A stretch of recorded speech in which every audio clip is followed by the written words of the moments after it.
Hello students of 12th class. After a long time, again we will start your lectures online uh, and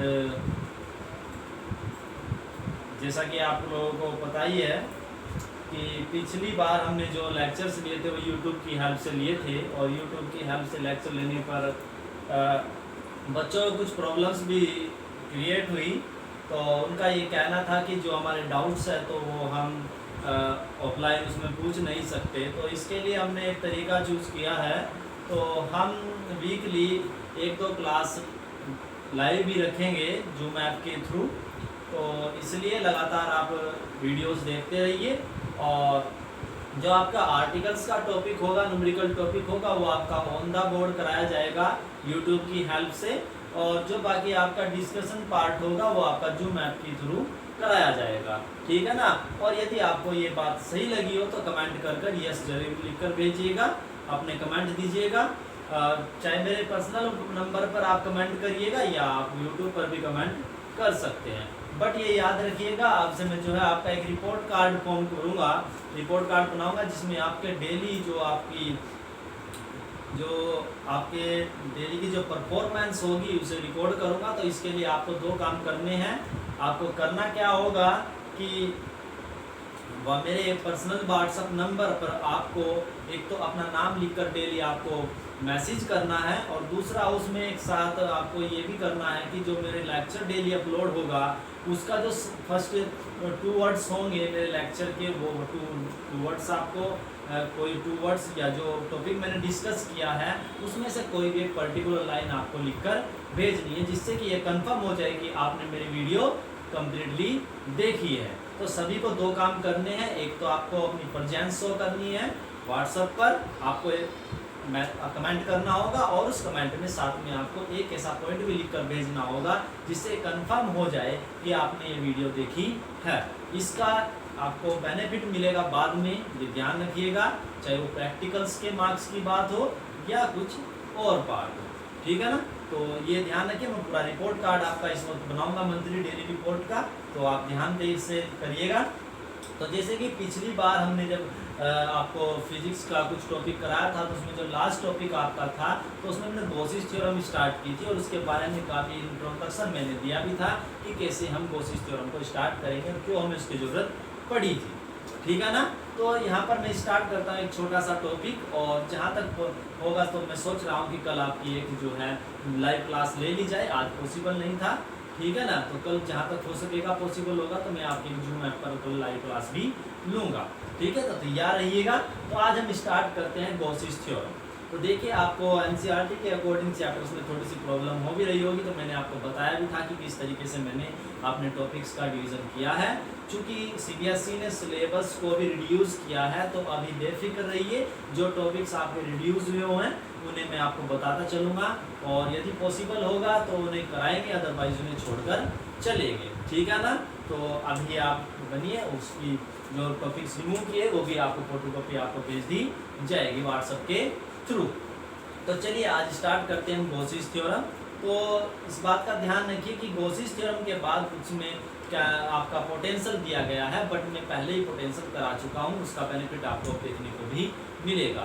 तो गॉसिस theorem आपका हमने topic start करना था, जैसे कि पिछले लेक्चर में आपको बताया भी गया था। तो गॉसिस थ्योरम से रिलेटेड आपको इस चैप्टर स्टडी करना है और इसमें आपको हमने बताया था कि एक अनदर क्वांटिटी आपको डिफाइन करनी है जिसे हम बोलते हैं इलेक्ट्रिक फ्लक्स। इलेक्ट्रिक फ्लक्स की डिटेल्स को एक्सप्लेन करने के लिए हमने आपको बताया था कि हम आपको ये बताएंगे। हाँ जी, 1 मिनट प्लीज, बाहर चलिए, बाहर चलो।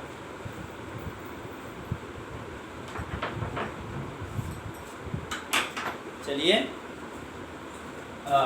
तो इलेक्ट्रिक फ्लक्स को मैं डीपली समझने के लिए मैंने आपको बताया भी था कि एनसीईआरटी गॉसिस थ्योरम का जो चैप्टर है उसके फर्स्ट पेज पर आपको इसका इंट्रोडक्शन काफ़ी अच्छे से मिलेगा, वो आपको पढ़ना है। बाकी मैं भी आपको रिलेट करूँगा इन टर्म्स को। तो आज मैं स्टार्ट करता हूँ एक अनदर फिजिकल क्वांटिटी जिसे हम नाम देते हैं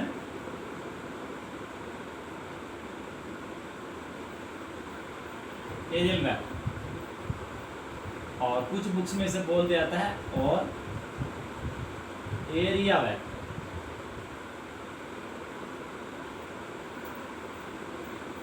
देखिए अभी तक जो आपने 11वीं क्लास तक पढ़ा, वहां पर आपने पढ़ा था कि जो फिजिकल क्वांटिटीज होती हैं, फिजिकल क्वांटिटी वो टू टाइप्स की होती है। एक होती है स्केलर क्वांटिटी, एक होती है वेक्टर क्वांटिटी। जो आपकी स्केलर क्वांटिटी है उसके पास मैग्नीट्यूड होता है, उसे रिप्रेजेंट करने के लिए डायरेक्शन की रिक्वायरमेंट नहीं होती है। लेकिन जो वेक्टर क्वांटिटी होती है उनके पास मैग्नीट्यूड के साथ साथ डायरेक्शन भी होती है, और में वेक्टर एडिशन के पैरेललोग्राम लॉ को भी सेटिस्फाई करते हैं। तो इस प्रकार से आपको बताया गया कि फिजिकल क्वांटिटी टू टाइप्स की होती है, स्केलर एंड वेक्टर क्वांटिटी। और वहाँ पर जब आपको बताया जाता है तो सबसे पहले एग्जांपल लेते हैं स्केलर क्वांटिटी का, लेंथ और डिस्टेंस, और उसके बाद एग्जांपल बताते हैं एरिया और वॉल्यूम, और आगे बहुत सारी टर्म्स आपको बताई जाती है फिजिकल क्वांटिटी। तो वहाँ पर हमने मेंशन किया था कि जो आपका एरिया है वो एक स्केलर क्वांटिटी है ना।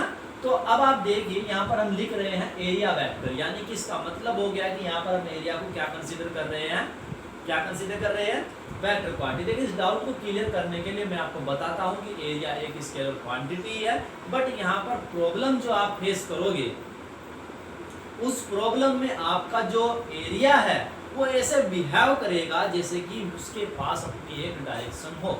जैसे एग्जाम्पल के लिए आप देखिएगा कि मान लीजिए आपके पास ये एक पेपर है, आप पेपर कंसीडर कीजिए, एक सरफेस है, इसका कुछ एरिया होगा, क्लियर है ना। अब आप बताइए कि सपोज कर लीजिए कि आपका वाटर फ्लो है, ठीक है, और उस वाटर फ्लो को आपका वाटर फ्लो इस सरफेस मतलब ए से एरिया का एक पाइप है, ठीक है ना। तो अब आप देखिए कि उस वाटर फ्लो को इस एरिया से पास होना है तो कुछ लिक्विड पास होगा ना। लेकिन अब आप क्या करें कि अब आप इस सरफेस एरिया को वाटर फ्लो के परपेंडिकुलर था ना, इसे वाटर फ्लो इसके परपेंडिकुलर ऐसे था। अब आप एक काम करिए, ए से इसकी डायरेक्शन चेंज कर दीजिए। अब आप देखिएगा कि पहले क्या था कि जो वाटर फ्लो था वो आपके ज़्यादा रीजन में को पास हो रहा था, अब वो रीजन जो है कम हो गया। क्योंकि आप देखिए जरा आपको समझ में आ जाएगा, तो ये आपको क्लियर हो जाए तो मैं एग्जांपल लेता हूँ कि सपोज कर लीजिए कि ये आपका ये है और ये आपकी टू फ्लो लाइन से शो करते हैं, तो ये फील्ड लाइन से आपकी ऐसे। तो देखिए यहाँ से टू लाइंस पास हुई ऊपर से भी, ठीक है ना। तो जैसे ही आप इस सरफेस को ए से बैंड करोगे थोड़ा सा, तो बताइए क्या ये लाइंस पास होंगी? नहीं। इसका मतलब ये हुआ कि इस सरफेस को थोड़ा सा डिस्टर्ब करने पर जो इससे पासिंग लाइंस है उनकी नंबरिंग चेंज हो गई, है ना। तो यानी कि जो एरिया है वो आपका चेंज हो गया डायरेक्शन चेंज करने से। तो इसका मतलब ये हो गया कि फ्लो के केस में आपका एरिया एज ए वेक्टर काम कर रहा, क्योंकि इसकी डायरेक्शन चेंज करने से इस पर इफेक्ट पड़ रहा है। अनदर एग्जांपल ले लीजिए, यदि रियल में क्लास होती तो मैं आपको बड़ी इजीली समझा देता। तो अनदर एग्जांपल ले लीजिए कि आपके पास एक टॉर्च है। जब आप एक टॉर्च को किसी सरफेस पर या दीवार पर इंसिडेंट करते हो तो आप इसे वर्टिकली ले लीजिए, तो वर्टिकली आप देखोगे यहाँ पर एक सर्किल बनेगा, क्लियर है ना। उसका एरिया मेजर कर लीजिए, बट आप फिर टॉर्च को थोड़ा तिरछा करिए तो आप देखिएगा कि एरिया आपका इंक्रीज कर जाएगा। क्या कर जाएगा? इंक्रीज कर जाएगा। इसका मतलब ये हुआ कि यदि आप डायरेक्शन चेंज कर रहे हो तो जो थर्ड सरफेस एरिया है वो आपका चेंज हो जाता है ना। तो हम इसलिए क्या करेंगे यहाँ पर, क्योंकि जो आपका इलेक्ट्रिक फ्लक्स है, मैंने आपको बताया इलेक्ट्रिक फील्ड लाइंस एक सरफेस से क्या होंगी, आपके पास होंगी। तो उस सरफेस के का जो एंगल है उसे कैसे डिफाइन करेंगे, तो हम उसे डिफाइन करते हैं in terms of area vector. तो अब आपको एरिया को एज ए वेक्टर डिफाइन करना है, बट एरिया एक वेक्टर नहीं है। बट इन दिस सेक्शन इस टाइप की प्रॉब्लम्स के लिए एरिया एक वेक्टर की तरह बिहेव करता है, इस बात को ध्यान रखिएगा। इसलिए हम यहाँ पर एरिया वेक्टर डिफाइन करेंगे और देखते हैं कैसे। आपको बताया गया होगा, जब आपको वेक्टर पढ़ाया गया था तो वहाँ पर आपको बताया गया था कि जो वेक्टर क्वांटिटी होती है उन्हें मैथमेटिकली रिप्रेजेंट करने के लिए दो थिंग्स की रिक्वायरमेंट होती है। पहला होता है मैग्नीट्यूड और दूसरा होता है उसकी डायरेक्शन को शो करने के लिए, जिसे हम डिफाइन करते हैं in terms of unit vector. तो आपको यदि किसी यानी कि फिजिकल क्वांटिटी को वेक्टर की फॉर्म में कन्वर्ट करना है, रिप्रेजेंट करना है, तो आपको उसके मैग्नीट्यूड का पता होना चाहिए और जो उसकी डायरेक्शन है उसके अलोंग यूनिट वेक्टर की इंफॉर्मेशन आपको होनी चाहिए। ठीक है, तो हम यहाँ पर कंसीडर करेंगे, लेकिन उससे पहले आपको ये पता होना चाहिए कि एरिया की जो डायरेक्शन है, कोई सरफेस जो आपको दी गई है उसकी डायरेक्शन क्या है। इसका आंसर भी आपके पास है, आप नहीं जानते फिर भी आप जानते हैं। देखिए हम बताते हैं कैसे। आपको सामने से एक बोर्ड दिखाई दे रहा होगा, ये बताइए इस बोर्ड का जो फेस है वो किसकी ओर है। तो आपका तुरंत आंसर होगा कि मेरी ओर। क्या होगा, यानी कि आपकी ओर है। देखिए ऐसे हुआ ना, इसका फेस किसकी ओर है, आपकी ओर। ऐसे हुआ तो ऐसे हुआ ना, तो देखिए क्लियर हो गया। यदि आप अपने रूम की वॉल्स को देखेंगे तो आपको पता चलेगा कि हर वॉल का फेस जब आप देखोगे तो उसका दिखाई देगा आपको कि किस ओर है। तो इसका मतलब ये हुआ कि आपका आंसर ये हुआ कि ये जो बोर्ड है इसका फेस आपकी ओर है। आपकी ओर मतलब ऐसे, ऐसे हुआ, ऐसे हुआ ना। दैट मीन्स हम ये कह सकते हैं कि जो एरिया है, जो एरिया से रिलेटेड वेक्टर है, जो सरफेस है, इसकी जो डायरेक्शन है वो इस पर खींचे गए नॉर्मल के अलोंग होगी। कहाँ की ओर होगी, नॉर्मल के अलोंग।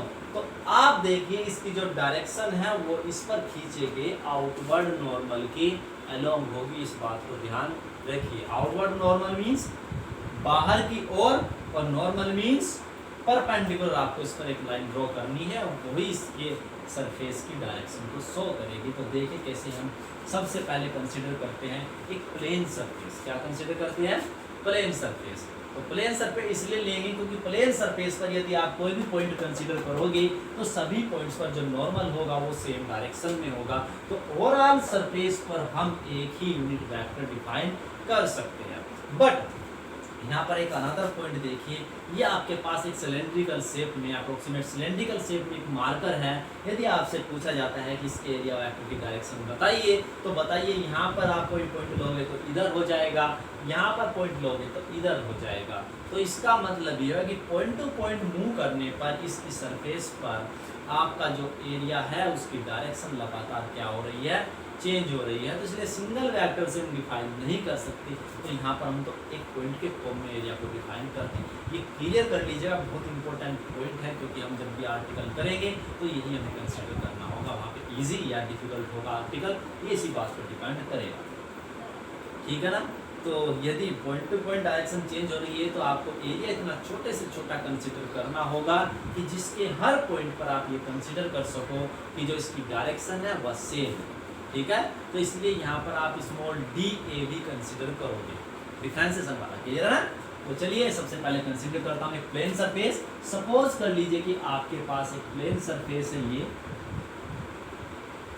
ये आपके क्या है, प्लेन सरफेस। अब इस प्लेन सरफेस का दो फेस होंगे, ये भी आप क्लियर कर लीजिए, अपर फेस एंड लोअर फेस। अब आप कहां पर हो ये आपको चेक करना है। तो हम देख रहे हैं इसका अपर फेस, तो अपर फेस पर आपको अपवर्ड खींचना होगा, और जब आप लोअर फेस पर होंगे तो आपको डाउनवर्ड नॉर्मल खींचना होगा।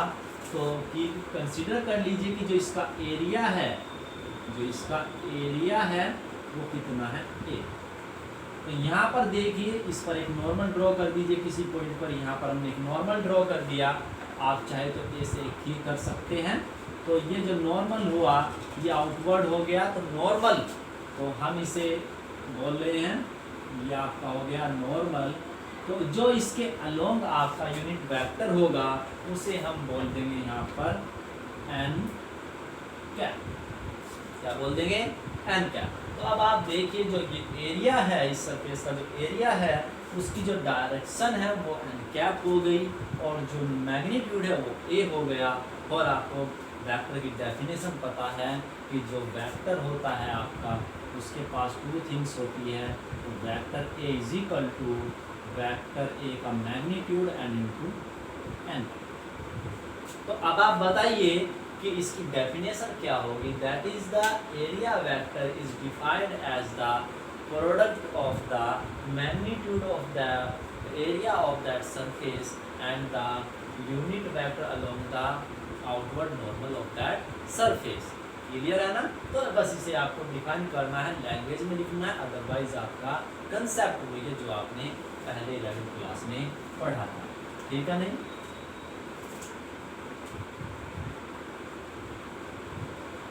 तो लिख देता हूं मैं इसकी definition.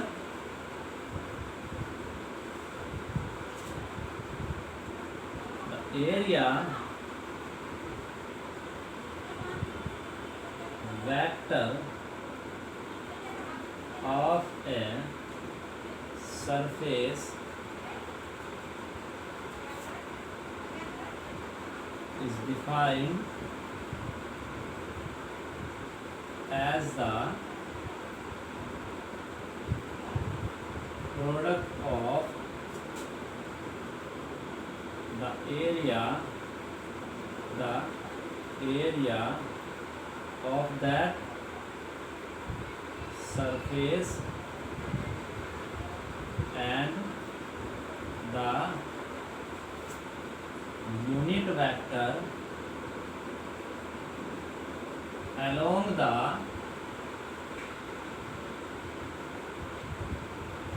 outward normal to that plane surface। Plane surface use कर लीजिए, है ना? प्लेन सरफेस, ठीक है। That is vector A equals to A into n cap. अब इसे थोड़ा सा एक्सटेंड करते हैं कि यदि कोई कर्व्ड सरफेस हो तो उसके लिए आप इसे कैसे डिफाइन करोगे। तो यहाँ पर हम लिख देते हैं for a curved surface. Curved surface, तो कर्व्ड सरफेस के केस में आपको पता चल जाए, बताया मैंने अभी। देखिए जैसे ये प्लेन सरफेस है और आर रीजन में आप कहीं भी मूव कीजिए, इसका जो नॉर्मल होगा ऑलवेज सेम होगा, सभी नॉर्मल्स पैरेलल होंगे। बट यदि कहीं पर आप ये देखिए कि हम अभी मार्कर की ही बात कर रहे थे, यदि इसके पॉइंट टू पॉइंट आप वायर मूव करो तो इसकी डायरेक्शन आपकी चेंज रहेगी। जैसे आप एक एग्जांपल ले लीजिए, जैसे ये आपके पास एक बुक है, तो अभी इसका एक प्लेन सरफेस ये हुई, जैसे आप ऐसे मूव करोगे देखिए यहाँ पर इसके नॉर्मल की डायरेक्शन चेंज हो गई। तो इस नॉर्मल की डायरेक्शन चेंज होने का मतलब ये हो गया कि ये सरफेस अलग है, ये सरफेस अलग है, तो ये एक फेस अलग से हुआ, ये एक फेस अलग हुआ। बट इस पर कहीं भी मूव कर लीजिए, सभी जगह डायरेक्शन एक जैसी है, ठीक है ना। यहाँ पर एक अचानक सडन चेंज आया, क्या हुआ? एक सडन चेंज आया। तो सडन चेंज आने पर हम ये कह सकते हैं कि दोनों सरफेस शुरू हो गई और यहाँ पर भी ओवरऑल यही है। तो इसकी एक फेस ये हुआ, एक फेस ये हुआ, एक फेस ये हुआ, एक ही। इसलिए आप देखिएगा जो आपका रेक्टेंगुलर टाइप बॉक्स होता है उसके जो फेस होते हैं वो 6 होते हैं। बट यदि आपसे बात की जाए कि एक सिलेंडर के फेस कितने होते हैं, तो आप देखिए जब यहाँ पर आप पॉइंट टू पॉइंट मूव करोगे तो जो नॉर्मल की जो डायरेक्शन है उसमें कंटिन्यूस वेरिएशन होगा। दैट मीन्स हम ये कह सकते हैं ये एक सरफेस ओवरऑल एक ही है, बट यहाँ से यहाँ जाने पर एक आपका सडन चेंज होगा डायरेक्शन में, एक सडन चेंज यहाँ पर होगा। तो इसलिए एक सरफेस ये हुई, एक ये हुई और एक ये हुई। तो इसलिए कहते हैं कि जो आपका सिलेंडर होता है, क्लोज सिलेंडर होता है, उसकी कितनी सरफेस होती है? 3। तो वो नॉर्मल से डिफाइन हो जाती है। तो कर्व्ड सरफेस में पॉइंट टू पॉइंट मूव करने पर डायरेक्शन चेंज हो रही है, इसलिए वेक्टर ए भी चेंज होगा। हाँ, ये कह सकते हैं कि शायद ए फिक्स हो बट डायरेक्शन चेंज है तो इसलिए वेक्टर भी चेंज होगा। उस केस में हम एक स्मॉल एलिमेंट कंसीडर करते हैं। अब आप देखिए कैसे कंसीडर करूँगा मैं। सपोज कर लीजिए कि आपके पास एक ये सरफेस है, कुछ भी हो सकती है। यहाँ पर आप एक एलिमेंट कंसीडर कर लीजिए, ये कोई एलिमेंट आपने कंसीडर कर लीजिए। तो रेक्टेंगुलर ही कंसीडर किया जाता है जनरली। तो यहाँ पर मान लीजिए ये आपका क्या हो गया, इस जगह से पॉइंट पर आपका वेक्टर इसका एरिया जो है आपका DA हो गया और ये बन गया वेक्टर DA की डायरेक्शन, ये आपका हो गया एन के। तो अब आप देखिए कैसे डिफाइन करेंगे। तो इस केस में जो आपका एरिया वेक्टर DA होगा वो आपका होता है BA और इनटू में एन के। क्लियर है ना। तो ऐसे आपको डिफाइन करना है। जनरली कुछ बुक्स में एरिया को ए से ना डिनोट करके, क्योंकि हम यहाँ सरफेस के लिए डिफाइन करते हैं तो सरफेस एरिया बोला जाता है। इसे क्या बोला जाता है, सरफेस एरिया।